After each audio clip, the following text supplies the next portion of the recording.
Kumusta po kayo mga mahal na lolo't lola? Alam nyo ba na sa nakaraang video namin, marami sa inyo ang nag-like at nag-react nang malaman ang tungkol sa apat na pinakamasama at pinakamapanganib na gulay na sumisira ng kidneys? Isa sa mga gulay na iyon ang repolyo, na noong unay itinuturing na isang kamangha-manghang milagrong gulay na nagpapagaling sa ating katawan. Pero ngayon, may isang nakakagulat na balita na nais kong ibahagi sa inyo. Minsan, ang isang bagay na akala natin ay mabuti at ligtas ay may nakakagulat na epekto sa ating kalusugan, lalo na kapag ito ay hindi iniiwasan sa tamang paraan. Ang repolyo, na isang paborito ng bawat Pilipino, ay maaaring magdulot ng malaking problema sa ating mga kidneys. Karamihan sa atin ay naniniwala na ang repolyo ay magaling para sa tiyan at marami sa atin ang naglalagay nito sa sinigang, pansit o gumawa ng juice para sa kalusugan. Ngunit sa katandaan, may mga panganib na hindi natin nakikita.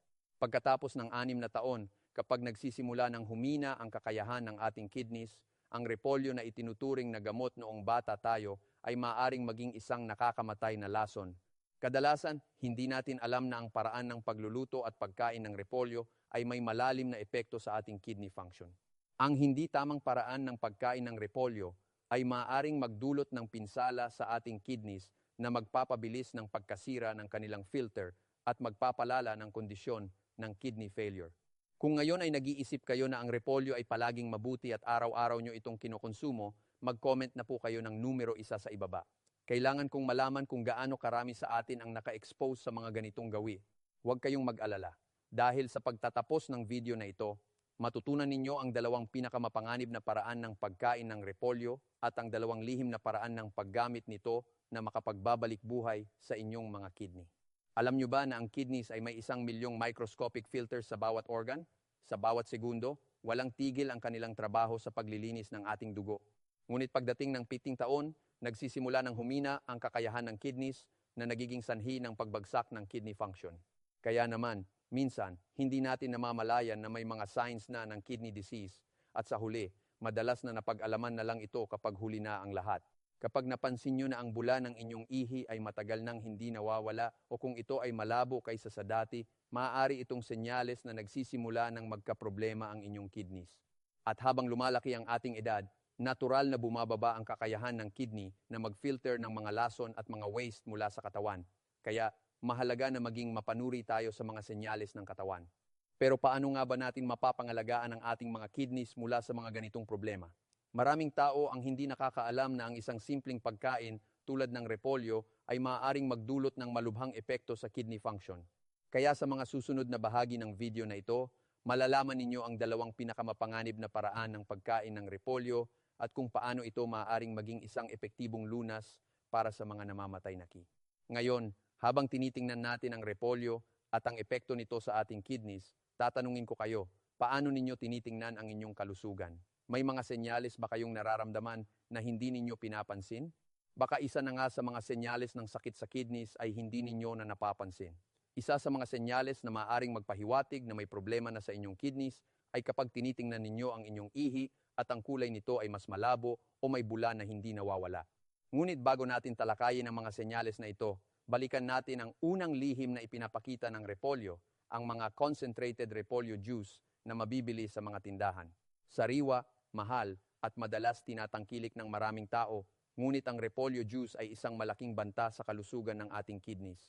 Alam ninyo ba na sa paggawa ng repolyo juice, nawawala ang mahalagang dietary fiber na siyang proteksyon sa ating katawan? Kapag pinroseso ang repolyo juice at pinalitan ng mga nutrients nito ng concentrated substances, ang mga ito ay mabilis na nagpapataas ng blood sugar at nagdudulot ng stress sa kidney filtration system.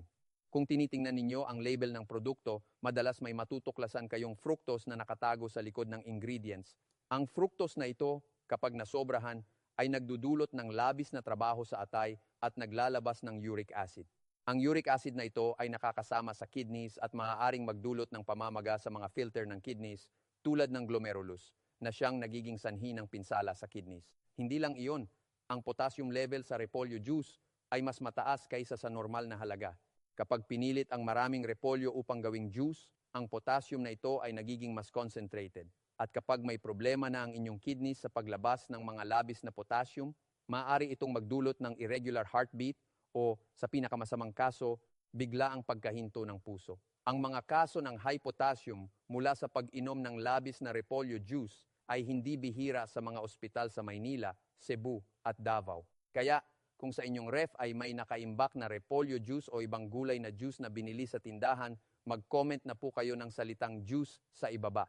Gusto kong malaman kung gaano karami sa atin ang naka-expose sa mapanganib na gawain na ito at kung ano-ano ang mga produkto na dapat iwasan. Ngayon, ibubunyag ko na ang ikalawang pinakamapanganib na lihim na nagmumula sa repolyo, ang paggamit ng asin sa repolyo. Alam natin na bilang mga Pilipino, mahilig tayo sa maalat na pagkain, lalo na ang atsara at sinigang na may repolyo. Ngunit sa kalusugan ng inyong kidneys, ang sobrang asin ay isang malupit na kaaway. Isipin ninyo na ang repolyo na binababad sa asin ay unti-unting naglalabas ng tubig mula sa loob nito. Ang proseso ng osmosis na ito ay nangyayari din sa loob ng ating mga ugat. Kapag kumain kayo ng maalat na repolyo, tumaas ang sodium level sa inyong dugo at para mabalanse ito, hinihila ng katawan ng tubig mula sa loob ng cells papunta sa blood vessels. Ang sobrang dami ng tubig sa blood vessels ay nagdudulot ng sobrang presyon o high blood pressure na isang malaking panganib sa mga kidney filter natin. Kapag tumataas ang blood pressure, ang mga manipis na blood vessel walls ng glomerulus ay nagsisimula ng magkaproblema. Kapag patuloy itong tinatamaan ng mataas na presyon, ang mga filter ay maaaring masira at ang mga lason at waste sa katawan ay hindi na mailalabas. Ito ang dahilan kung bakit ang mataas na presyon mula sa asin ay maaaring magdulot ng malubhang pinsala sa ating kidneys. Ngayon, habang pinag-uusahiga pa natin ang epekto ng asin sa repolyo, ituloy natin ang pagtalakay sa paano ito direktang nakakaapekto sa ating kidney function. Pagkatapos ng 6 na taon, ang ating mga kidneys ay hindi na tulad ng dati. Ang mga glomerulus na siyang pangunahing filter ng ating kidneys ay nagsisimula ng mawalan ng lakas at kakayahan. Kapag patuloy na tinatamaan ng mataas na presyon mula sa asin, ang mga filter na ito ay unti-unting nasisira. Ang mga butas ng filter ay nagsisimula ng pinit na siyang nagiging sanhi ng paglabas ng mga lason at waste sa katawan na hindi na na-filter ng tama. Kung palaging inuubos ang mga pagkain na mataas sa sodium, gaya ng maalat na repolyo, ang inyong kidneys ay nahihirapan na mag-regulate ng mga sustansya sa katawan. Lalong-lalo na sa mga matatanda, ang mataas na sodium ay isang malaking hamon na nagpapabilis ng pagkasira ng kidney function. Kaya naman, sa ating mga lolo't lola, mahalagang maging mapanuri sa asin na nilalagay sa ating pagkain, hindi lang sa repolyo, kundi pati na rin sa iba pang mga pagkain sa araw-araw. Kapag sobra sa sodium, ang kidneys ay magkakaroon ng stress at madaling mapuputol ang kanilang kakayahan sa pag-filter ng dugo. Isa pa, maraming mga lolo't lola ang hindi alam na ang pagkain ng maalat na pagkain at mga pagkaing may toyo, patis o bagoong ay mga hidden sources ng sodium. Kahit pa walang maliwanag na indikasyon ng sakit, ang sobrang sodium ay dahan-dahang sumisira sa ating kidneys. At ang pinakamalala, maraming doktor ang hindi detalyadong ipinapaliwanag ang mga epekto ng maalat na pagkain sa ating kalusugan, kaya ang mga matatanda ay patuloy na nagkakaroon ng mga komplikasyon sa kidneys nang hindi nila alam. Kaya, kung may kilala kayong pamilya o kaibigan na mahilig sa maalat na pagkain, mag-comment na po kayo ng numero 0 sa ibaba. Ang numero 0 ay simbolo ng ating pangako na sisimulan natin ang pagbabawas ng asin sa ating pagkain para sa isang mas malusog na buhay.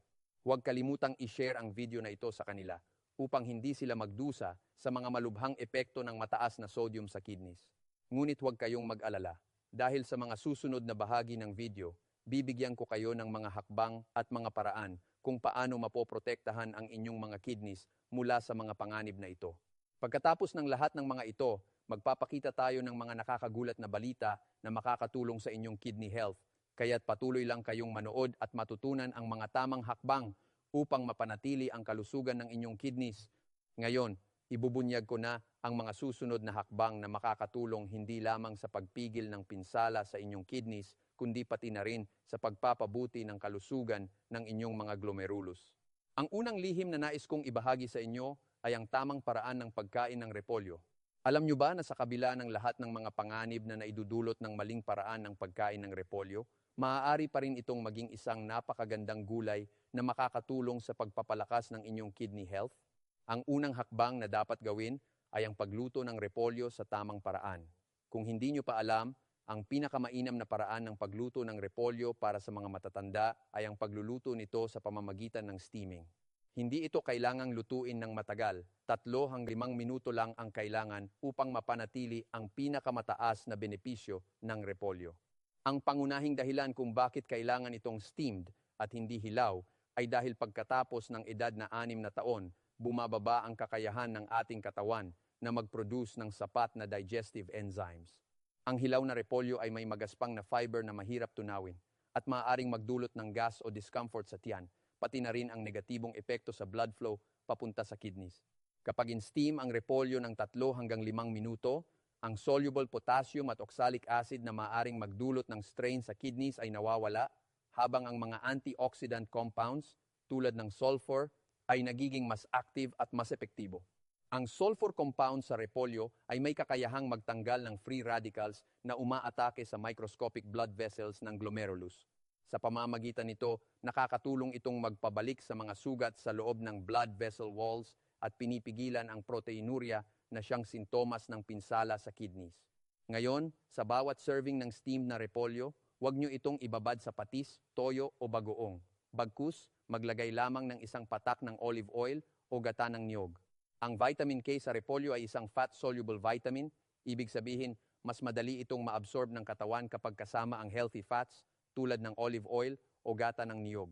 Ang vitamin K ay hindi lang nagpapalakas ng bone health, kundi tumutulong din sa pagpapabuti ng blood circulation sa kidneys at pinipigilan ang calcification ng blood vessels. Ang pagsasama ng mainit na steamed repolyo at isang patak ng olive oil o gata ng niyog ay isang simple at epektibong paraan upang maprotektahan ang inyong kidneys. Bukod dito, ito rin ay isang mura at madaling solusyon na makakatulong sa pagpapalakas ng inyong kidney health.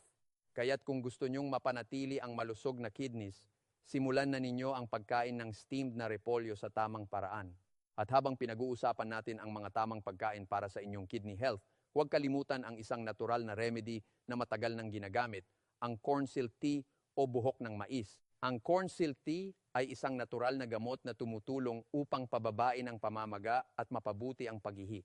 Kung ang steamed repolyo ay nagpapagaling ng maliliit na sugat sa glomerulus, ang mainit na corn silk tea naman ay tumutulong upang alisin ang mga waste at calcium deposits na nagdudulot ng kidney stones at inilalabas ito sa ihi. Ngunit may isang napakahalagang babala ako na ibinabahagi ko sa inyo ngayon. Kung ang inyong kidney health ay lumala na at sinabi ng doktor na kailangan na kayong mag-dialysis, ang corn silk tea ay maaaring maging peligroso para sa inyo. Bakit? Dahil ang corn silk ay may mataas na potassium content.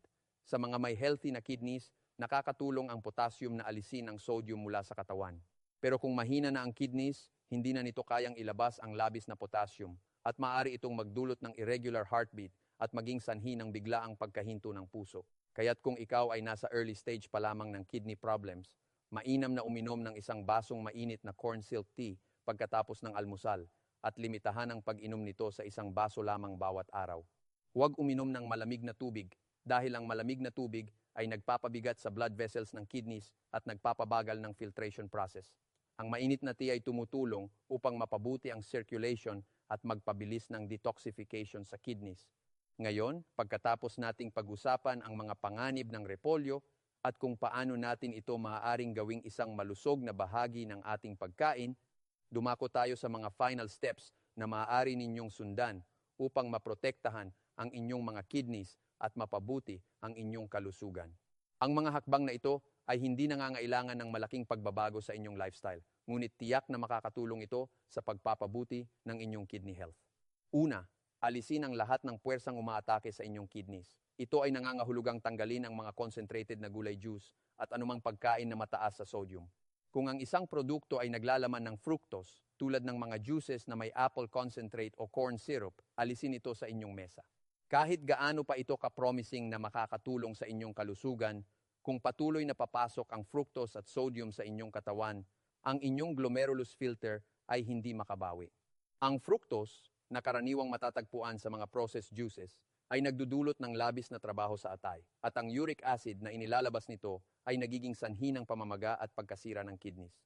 Pangalawa, isama sa inyong pagkain ang mga healing foods tulad ng steamed na repolyo na may isang patak ng olive oil o gata ng niyog. Ang simpleng hakbang na ito ay makakatulong upang maprotektahan ang kidney blood vessels at magpatuloy ang tamang filtration. Ang repolyo ay isang powerhouse ng nutrients at kapag ito ay in steam, tinatanggal nito ang mga harmful substances habang pinapalakas ang mga antioxidants na tumutulong upang maprotektahan ng glomerulus. Gamitin ito bilang isang regular na bahagi ng inyong pagkain upang mapanatili ang malusog na kidneys. At ang huling hakbang, ang pinakamahalaga sa lahat, ay ang pag-monitor ng kondisyon ng inyong kidneys at pagpili ng tamang mga natural na remedies. Kung sa early stages pa lamang ng kidney problems, subukan ang mainit na corn silk tea upang alisin ang mga toxins at calcium deposits na maaaring magdulot ng kidney stones. Ngunit kung ang inyong kidneys ay mahina na at kayo ay nagdadialysis na, mag-ingat sa potassium intake. Huwag magpanik at laging kumonsulta sa inyong doktor bago magdagdag ng bagong supplements o remedies sa inyong diet. Mahalaga na magtulungan tayo upang maprotektahan ang ating kidneys. Ang mga simpleng hakbang na ito ay makakatulong sa pag-iwas sa malubhang sakit at maiiwasan ang mga komplikasyon tulad ng dialysis. Hindi ninyo kailangan ng perfeksyon, pero simula ngayon, mag-focus tayo sa malusog na pagkain at tamang pamumuhay upang mapanatili ang magandang kalusugan. Ngayon, para sa isang mas malusog na kinabukasan, mag-comment na po kayo ng salitang tubig sa ibaba. Ang salitang tubig ay simbolo ng ating pangako na magsimulang mag-ingat at protektahan ang ating kidneys. I-share ninyo ang video na ito sa inyong pamilya, kaibigan, at mga mahal sa buhay upang sila rin ay matutunan kung paano maprotektahan ang kanilang kalusugan. Ang bawat share ninyo ay may kakayahang magligtas ng buhay at maiwasan ang malupit na paghihirap dulot ng kidney disease. At huwag kalimutan, mag-subscribe sa aming channel at i-turn on ang notification bell upang hindi ninyo ma-miss ang mga susunod na videos na puno ng mga natural na lihim na makakatulong sa pagpapabuti ng inyong kidney health. Maraming salamat po sa inyong pagsama sa akin at taos puso kong ipinagdarasal ang inyong kalusugan at kaligayahan. Hanggang sa susunod, sana ay patuloy kayong maging malusog at payapa.